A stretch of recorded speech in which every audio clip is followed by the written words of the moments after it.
What is that? Because I do think that attachment piece is super important, where we're looking for a sense of whether it's wholeness or completion or just being seen.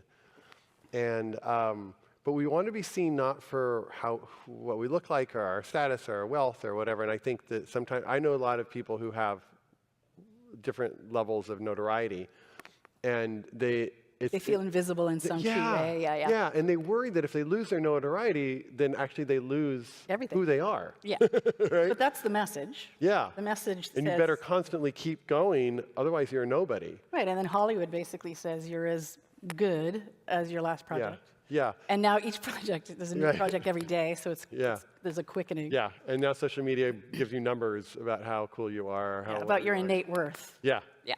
And so what was for you that healing process of coming back with that own connection to an attached sense of my own self and feeling whole in myself? Yes. Regardless of whether the world thinks I'm this or that or amazing or not amazing. It feels like there was something that fame was not, that attachment, fame did not quite. It didn't quell. And so what was your journey to better meeting that in you so that you knew who you were, regardless of what the world did? Yeah, or their perception or misperception. Yeah.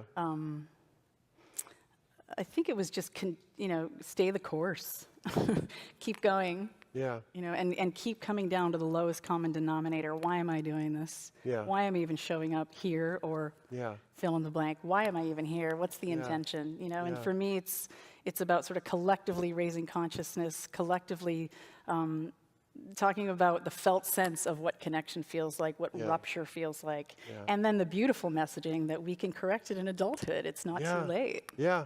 I mean, I think that's one of the things that I get inspired by is the fact that, like, I've seen this happen where it's 20 years of some pattern or pain, and it doesn't, I wouldn't say it all gets healed in one moment, but a shift happens. Yes. It's like, oh, that's not who I am. Or I don't have to carry that. Nice. And it's like, all of a sudden, there's this sense of freedom of something that seemingly controlled one's life for so long. Or held it down. And I think as we look at all of our lives and our healing journeys, we're all looking for that sense of fullness. That sense of not coming from lack in the world and not needing the world to project to us anything.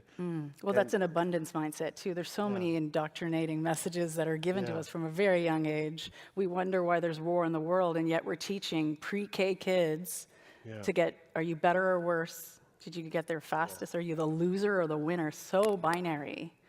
And these kids think there are two things they could be versus 2 billion things they could be.